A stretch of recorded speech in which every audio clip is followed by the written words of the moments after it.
केले के पत्ते के बंडल को 25 साल की युवती अनामिका एक स्कूटर के ऊपर जाके रखती है। फिर स्कूटी चलाकर एक होटल के पास जाती है। वो 2 बंडल केले के पत्ते को रमेश जो काउंटर पे बैठा था वहाँ जाके रख देती है। रमेश उस होटल में कैशियर के तौर पे काम करता था। हाय अनामिका। हेलो, देखिए आपके कहे मुताबिक 2 बंडल केले के पत्ते लेकर आई हूँ। अब मुझे पैसे दे दीजिए, मुझे जाना है और भी बाकी जगह डिलीवरी करनी है मुझे। वो सब तुम छोड़ो, मुझे तुमसे कुछ जरूरी बात करनी है। तुम्हारे पास 10 मिनट है क्या? हे भगवान, 10 मिनट? मेरे पास तो उतना समय नहीं है। आप मुझे फोन पे कर दीजिए। भूलिएगा मत, अगर बिना पैसे लेकर घर चली गई तो मेरे पिताजी खाना नहीं देंगे। अनामिका, जब देखो तो यही केले पत्ते की डिलीवरी करते रहती हो। ये कोई जिंदगी नहीं है, बाकी और भी जिंदगी पड़ी हुई है। उसे पूरी तरह से एंजॉय करो। तुम एक बार उसके बारे में सोच के देखना। तुम क्या कह रहे हो राम? मुझे कुछ समझ में नहीं आ रहा है। बस मैं एक चीज कह सकती हूँ, अगर तुम मुझसे शादी करना चाहते हो तो मेरे घर पे आओ और मेरे माँ पिताजी से बात करो। मुझे इसमें कोई आपत्ति नहीं है, मैं तुमसे शादी कर लूंगी। इतना कहकर अनामिका शर्माते हुए वहाँ से मुस्कुरा के चली जाती है। रमेश भी बहुत खुश होता है। उस दिन रात के वक्त घर के बाहर रमेश, प्रसाद, शारदा एक बिस्तर के ऊपर बैठकर तीनों मिलकर बातचीत कर रहे होते हैं। शारदा, एक बार मैं कह रहा था, तुम्हें याद है कि पंडित जी ने एक लड़की के बारे में हमें कहा है, रविवार को जाके उस लड़की को हम देख आएंगे। नहीं पिताजी, मैं किसी लड़की को देखने नहीं जाऊंगा। मैं अनामिका नाम की एक लड़की से प्यार करता हूँ। मैं उससे शादी करना चाहता हूँ। इस रविवार उसने अपने घर पे हमें बुलाया है। मैं उसके घर पे इस रविवार जाना चाहता हूँ। ये अनामिका कौन है बेटा? तुम उसे कैसे जानते हो? तुम तो एक बड़े से होटल के कैशियर हो। फिर तुम उस लड़की से कहाँ मिले, कैसे मिले? माँ, वो पास के ही मंदारपल्ली गांव में रहती है। उनका केले का खेत है। मैं जिस होटल में काम करता हूँ वहाँ वो केले के पत्ते का सप्लाई देने आती है। हर दिन वो होटल में 2 बंडल केले के पत्ते देने आती है। वहीं पे परिचय हुआ और वहीं से प्यार हुआ। अब आप लोग बड़े हैं, जो करना है वही कीजिए। उसकी बातें सुन के शारदा और प्रसाद हंसने लगते हैं। रमेश समझ नहीं पाता है कि वो दोनों क्यों हंस रहे हैं। वो आश्चर्य होकर देखने लगता है। क्या हुआ पिताजी, आप लोग इस तरह क्यों हंस रहे हैं? बेटा रमेश, हम उन्हीं के घर जाने वाले हैं। अनामिका के पिताजी माधव है और माँ सावित्री। उनका एक ही केले का खेत है और एक ही बेटी है जिसका नाम अनामिका है। अब तो तुम खुश हो ना बेटा? थोड़ा मोड़ा खुश नहीं हूँ पिताजी, बहुत खुश हूँ। अब तुम इस बात को लेकर बहू के साथ मजाक कर सकते हो। उसे पता है रविवार को तो उसके घर पे कोई आने वाला है, पर ये नहीं पता कि वो तुम ही हो। प्रसाद कह रहे थे कि तब तक रमेश का फोन बज उठता है। देखता है उसमें अनामिका कॉलिंग दिखा रहा है। माँ, अनामिका ही अभी फोन कर रही है। बहू को ऐसा कुछ मत कहना जिससे वो दुखी हो जाए। इस तरह कहने पे रमेश फोन लेकर वहाँ से चला जाता है। अनामिका अपने बगीचे में एक बेंच पर बैठी होती है और रमेश अपने छत पे होता है। हाय अनु, क्या हुआ? अभी फोन की तुम? इस तरह कहने पे अनामिका घबराते हुए कहती है, अब मैं क्या कहूँ राम? पिताजी कह रहे थे कि कल कोई शहर का लड़का आ रहा है अपने परिवार के साथ मुझे देखने के लिए। मेरा दिमाग तो काम ही नहीं कर रहा है। ये सुनकर रमेश दुखी होने का अभिनय करते हुए, क्या कह रही हो अनामिका? तुम मुझे छोड़ के चली जाओगी? सुबह होटल में तुमने कहा कि घर पे आके माँ पिताजी से बात करूं। अब तुम कह रही हो कि कोई और आ रहा तुम्हें देखने। समझ नहीं आ रहा कि मैं क्या करूं। फिर मैं जैसा कह रही हूँ वैसा करो राम। उनके आने से पहले ही तुम अपने माँ पिताजी को लेकर मेरे घर पे आ जाओ और मेरे बारे में बात करो। माँ पिताजी को क्यों दुखी देना अनामिका? उसी से शादी करो जहाँ तुम्हारे माँ पिताजी चाहते हैं और खुश रहो। मैं तुम्हें कभी नहीं भूल पाऊंगा, देवदास बन जाऊंगा। ऐसा क्या? कौन सा देवदास होगे राम? इंग्लिश वाले देवदास या हिंदी वाले देवदास? बताओ राम, कौन सा देवदास होगे? अगर मेरे देवदास होने पे तुम्हें खुशी मिलती है तो फिर मैं दोनों देवदास हो जाऊंगा अनामिका। जाओ जाके अपना चेहरा शीशे में देखो। मुझे पता चल गया है कि कल तुम ही आ रहे हो मुझे देखने। मैं तो तुम्हारी टांग खिंचाई कर रही थी और तुम भी मेरे साथ खेल रहे थे। इस तरह वो दोनों हंसने लगते हैं। फिर बड़े ही प्यार मोहब्बत से बातचीत करते हैं। वो रात निकल जाती है। अगले दिन अनामिका के घर पे दोनों परिवार वाले इकट्ठा होते हैं। अनामिका और रमेश एक दूसरे को देख रहे होते हैं और एक दूसरे से परामर्श करके बड़े लोग शादी का दिन तय कर लेते हैं। बहन जी, भाई साहब, आप लोगों को तो मेरे बारे में। हमें पता है भाई साहब, आपके पास एक ही केले का खेत है और एक ही बेटी है अनामिका, और आप अपनी बेटी को वो केले का खेत देना चाहते हैं। हाँ भाई साहब। इस तरह सभी लोग बैठकर बातचीत करते हैं। फिर निर्धारित किया गया दिन में रमेश और अनामिका की धूमधाम से शादी हो जाती है। अनामिका अब ससुराल में आ जाती है।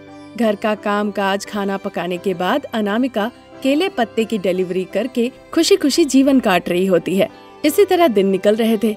एक दिन होटल के मालिक सुदर्शन दुखी होकर रमेश को साथ लेकर घर पे आते हैं। दोनों आकर सोफे पे बैठते हैं। शारदा प्रसाद उन्हें देखकर काफी चिंतित हो जाते हैं। अनामिका, हमारे मालिक सुदर्शन बाबू के लिए जाके थोड़ा ठंडा पानी ले आओ। रमेश, पूरी बात बता दो, समय क्यों बर्बाद करना। क्या हुआ है सुदर्शन बाबू? आज तक कभी आप हमारे घर पे नहीं आए। जरूर कुछ मामला है, जरा बताइए ना। मैं कहूँगा तो सही नहीं होगा मैडम। रमेश ही सब कुछ खुल के बताएगा। रमेश के एक हस्ताक्षर के कारण उसे अब जेल जाना पड़ रहा है। इस तरह सुनकर शारदा प्रसाद और अनामिका तीनों ही आश्चर्य हो जाते हैं। फिर वो खुद को संभालते हैं और एक दूसरे को देखने लगते हैं। बाबू, आप क्या कह रहे हैं? हाँ बेटा, तुम्हारे पति अपने दोस्त की बात सुन के उसे 5 लाख रुपए की श्योरिटी दिया था। अब वो पैसा रमेश को देना पड़ेगा, नहीं तो उसे जेल जाना पड़ेगा। जेल जाने की क्या जरूरत है? हमें थोड़ा वक्त दे दीजिए, हम कैसे भी करके पैसों का बंदोबस्त करके आपको दे देंगे। अनामिका की ये बात सुनकर सुदर्शन बाबू भी मनी मन सोचने लगते हैं। अगर मैं रमेश को पुलिस के हवाले कर दूं, तो उसे वो जेल भेज देंगे, फिर कोर्ट का चक्कर लगेगा। इससे मुझे क्या फायदा मिलेगा? बेहतर है कि मैं ही समय दे दूं। मनी मन सोचते हैं और फिर बाहर कहते हैं, ठीक है, मैं तो तुम्हें समय दे दूंगा, पर 5 लाख रुपए तुम कहाँ से लाके दोगी? मेरा सपना था केले पत्ते का चिकन फ्राई बनाकर व्यापार करूं। उसके लिए सारा बंदोबस्त किया हुआ है। अब बस मुझे और भी ज्यादा होटल्स में जाके केले पत्तों का अच्छे से डिलीवरी करनी होगी। अनामिका की ये साफ साफ बातें सुनकर सुदर्शन उसे 1 महीने का समय देकर चले जाते हैं। इस तरह समय निकलता है। रमेश के शहर में होटल के सामने ही अनामिका केले पत्ते का चिकन फ्राई का व्यापार शुरू करती है। चिकन प्रेमियों के लिए है एक खुशखबरी। आज से हर दिन यहाँ पर आपको केले पत्ते का चिकन फ्राई मिलेगा। आज तक आपने मटका chicken fry, bamboo chicken fry बस यही खाया, कभी केले पत्ता का चिकन फ्राई नहीं खाया। अब मेरे ठेले पे आपकी वो इच्छा भी पूरी होगी।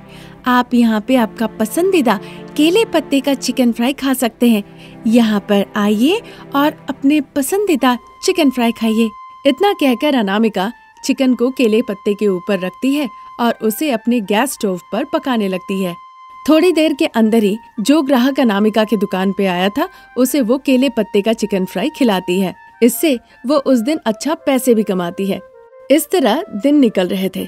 हर दिन अनामिका जो पैसे ठेले से कमाती थी, वो सुदर्शन बाबू को देती थी और हिसाब भी रखती थी।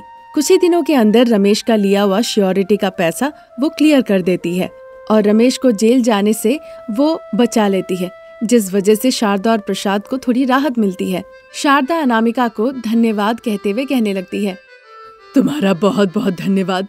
तुमने केले पत्ते का चिकन फ्राई बनाकर इतनी मेहनत से पैसे कमाए और हमारे बेटे रमेश को तुमने जेल जाने से बचा लिया।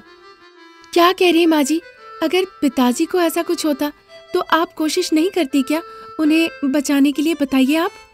लेकिन बहू, तुमने जितना किया उतना तो नहीं कर पाती। ऐसा हो सकता था कि मैं लोगों के पास जाके मदद के लिए कहती। मेरे में तो व्यापार करने का भी अकल नहीं है। मैं शायद मायके जाती और सबसे कहती पैसे देने। चाहे कुछ भी हो माँ जी, आप अपने पति के लिए कोशिश करती ना। मैंने भी वही किया।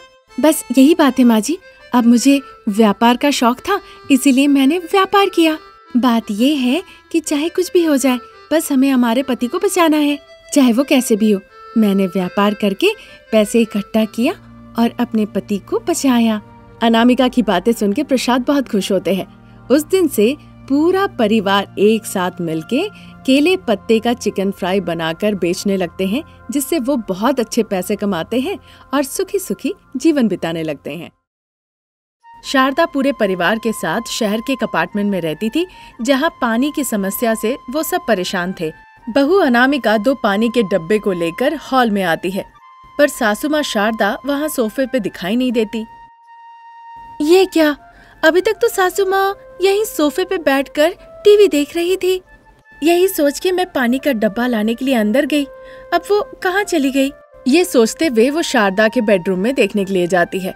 देखती है कंबल ओढ़ के सासू माँ अपने बिस्तर पे सो रही है। मैंने सोचा था पानी लाने जा रही हूँ, सासू माँ को साथ ले जाऊंगी, थोड़ी मदद हो जाएगी। वैसे ही इनका पेट दर्द का बहाना शुरू हो गया। इस तरह कहकर हाथ में पानी का डब्बा लेकर अनामिका सासू माँ के पास जाती है। क्या हो गया माँ जी? बड़े ही सरलता से अनामिका पूछती है, जैसे उसे कुछ पता ही ना हो। शारदा भी दुखी चेहरा बनाकर, अब क्या कहूँ बहू, बस 10 मिनट पहले से ही ऐसे पेट दर्द हो रहा है कि मैं हिल नहीं पा रही। ऐसा क्या माँ जी? फिर आपके इस महान पेट दर्द के लिए आपको महान दवा दूंगी, चलिए मेरे साथ। नहीं नहीं बहू, मुझे एक उपचार पता है, मैं वही कर लूंगी। अरे नहीं माँ जी, आपका उपचार ठीक से काम नहीं करेगा। उपचार तुरंत काम नहीं करता है, थोड़ा वक्त लगता है। फिर 10 मिनट काफी है ना उसके लिए माँ जी?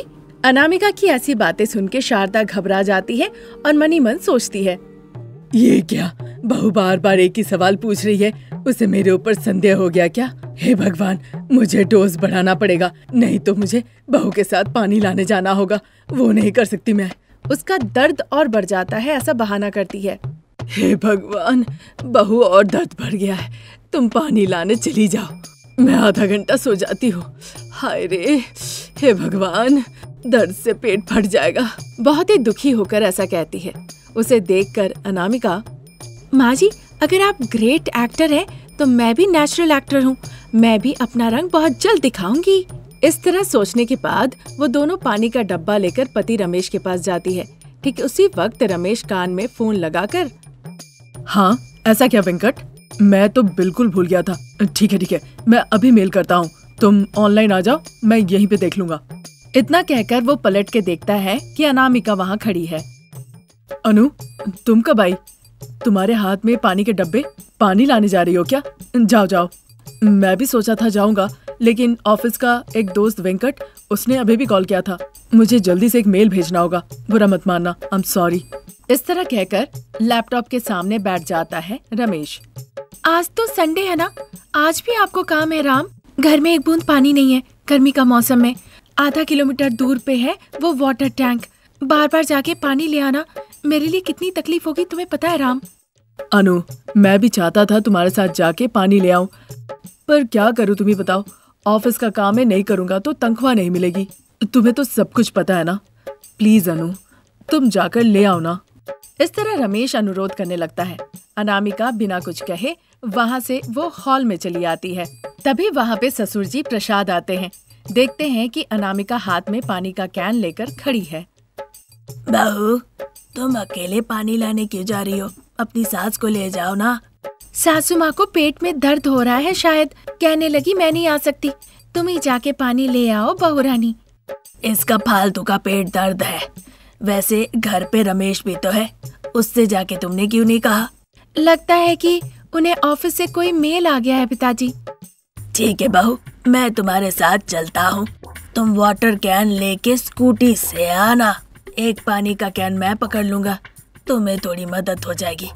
चलो बहू चलते हैं। जरूरत नहीं पिताजी, मैं जाकर लेकर आती हूँ, आप अभी बाहर से घर पे आए हैं, थोड़ा आराम कीजिए, मैं ये काम कर लूंगी। ठीक है बहू रानी, सावधानी से जाना।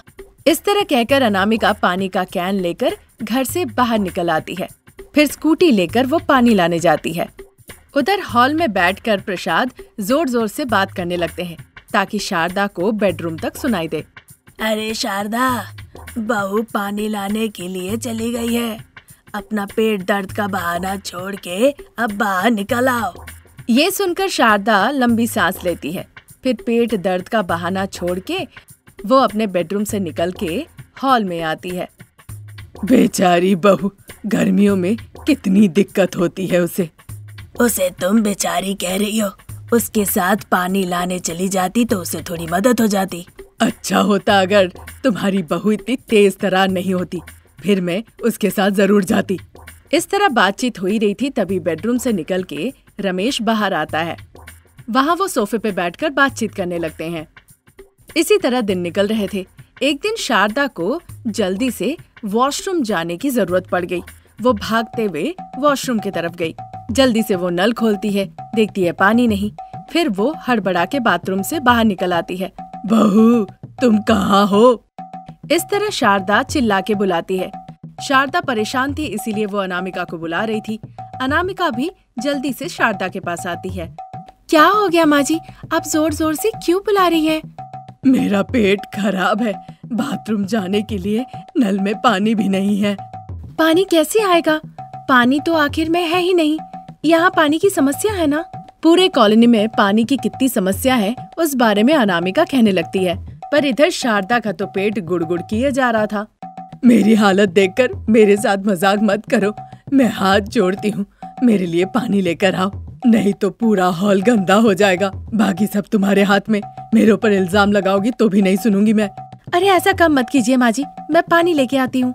अनामिका फिर भागते हुए वहाँ से आती है और जग में पानी भरा हुआ था वो ले जाती है। फिर देर न करते हुए शारदा जल्दी से उस पानी भरा हुआ जग को लेके बाथरूम में जाती है। ये सब देखकर अनामिका हंसने लगती है। एक दिन अनामिका हॉल में आती है और हॉल में आके विसल बजाती है। सभी लोग देखने के लिए हॉल में आते हैं। सासू माँ, पिताजी, बच्चे, सभी लोग लाइन में लग जाइए और जाके सब नहा लीजिए। इस तरह कहने पे सभी जाके लाइन में लग जाते हैं। अनामिका पानी लाके सब पे एक एक करके छिड़क देती है। सभी लोगों का नहाना हो गया है। बच्चे, अब जाके तुम लोग स्कूल के लिए रेडी हो जाओ। अजी, आप ऑफिस के लिए रेडी हो जाइए। और हाँ पिताजी, आप भी जाके ऑफिस के लिए रेडी हो जाइए। इस तरह सभी से कहती है अनामिका। उसके बाद हॉल से वो किचन की तरफ चली जाती है। 10 मिनट के अंदर सभी लोग तैयार होके आके डाइनिंग टेबल के पास बैठ जाते हैं नाश्ता करने के लिए। अनामिका सभी को नाश्ता परोस देती है और सभी के लिए छोटा ग्लास और वाटर बॉटल ले आके वो देती है। आप लोगों को जितना खाना खाना है आप लोग खा सकते हैं, पर पानी पीने के लिए छोटा ग्लास ही मिलेगा। अगर आप लोग इस बात के लिए नहीं माने तो आप लोगों को 1000 रुपए पेनल्टी के तौर पे देना पड़ेगा। इस तरह से सभी से कहती है। सभी लोग आराम से डोसा खाते हैं। उधर अनामिका एक हाथ में पानी का बोतल और एक हाथ में एक छोटी सी ग्लास लेकर खड़ी रहती है। सभी का खाना हो जाने के बाद वो सभी को एक छोटे से ग्लास में पानी भर के देती है। वही पीकर बच्चे स्कूल चले जाते हैं। रमेश ऑफिस के लिए निकल जाता है और प्रसाद भी काम पे निकल जाते हैं। फिर जब शाम का वक्त था, एक छोटा ग्लास और पानी का बोतल लेकर अनामिका फूलों के पौधे के पास जाती है। हर एक पेड़ पे वो छोटे छोटे ग्लास से पानी डालती है। माफ कर देना मुझे फूलों के पौधे, जब तक ये गर्मी नहीं जाएगी तब तक पानी की समस्या भी नहीं खत्म होगी। थोड़ा धैर्य रखना, हर दिन मैं इस ग्लास से थोड़ा थोड़ा करके पानी डालूंगी, ठीक है ना? इतना कहकर वो अंदर चली जाती है। तब तक शारदा धोने वाले कपड़ों को लेकर वॉशिंग मशीन के पास जाती है। ये देखकर अनामिका तो बहुत परेशान हो जाती है। माँ जी, आप ये सब क्या कर रही हैं? और क्या बहू, कपड़े गंदे हो गए हैं, धोने के लिए वॉशिंग मशीन के पास लाई हूँ। पीने के लिए हमारे पास पानी नहीं है माँ जी, कपड़े धोने के लिए वॉशिंग मशीन में वो भी इतने पानी कहाँ से आएंगे? फिर कपड़े कैसे धुलेंगे बहू? उसके लिए कोई बात नहीं, आइए मैं आपको दिखाती हूँ कैसे साफ हो पाएंगे। इस तरह कह के वो कपड़ों को ले आके बाहर रस्सी में एक एक कपड़ों को टांग देती है। अनामिका एक एक कपड़े साड़ी को रस्सी में टांग रही थी और ये शारदा बड़े ही सरलता से देखी जा रही थी। फिर बहू अनामिका बॉटल स्प्रे गन लेकर आती है और उन कपड़ों पे पानी से स्प्रे करने लगती है। देखा माँ जी, इस तरह से स्प्रे गन से हम सारे कपड़े धो दिए। इस पूरे गर्मी में आखिरकार हमें इस तरह से अपने सारे कपड़ों को धोना पड़ेगा। तुम्हारे मेहनत के लिए हाथ जोड़ती हूँ बहू। पानी की कितनी बड़ी समस्या है ये देखकर तुम पे मुझे दया आ रही है बहू। कल से मैं तुम्हारे साथ पानी लाने के लिए कैन लेकर जाऊंगी। कम से कम मैं तुम्हें अगर थोड़ी मदद कर दूं तो इतनी समस्या नहीं होगी। इस तरह अनामिका की हरकतों को देखकर शारदा के मन में बहुत बड़ा बदलाव आता है और तब से शारदा हाथ में कैन लेकर बहू अनामिका के साथ हर दिन पानी लाने के लिए जाने लगती है। ये समस्या सिर्फ अनामिका और शारदा की नहीं है। गर्मी के वक्त पूरे राष्ट्र में पानी की बहुत समस्या है। एक तो गर्मी का मौसम, ऊपर से कई जगहों में अंडरग्राउंड वाटर लेवल भी बहुत कम हो जाता है, जिस वजह से कई सारे इलाकों में समस्या का सामना करना पड़ता है। अगर हम पहले से ही पानी का उपयोग सावधानी से करें, पानी बचाएं, तो हमें पानी का उन समस्याओं को सामना नहीं करना पड़ेगा जिनसे अनामिका और शारदा जूझ रही है। तो आज से आप भी पानी का सावधानी से उपयोग करें।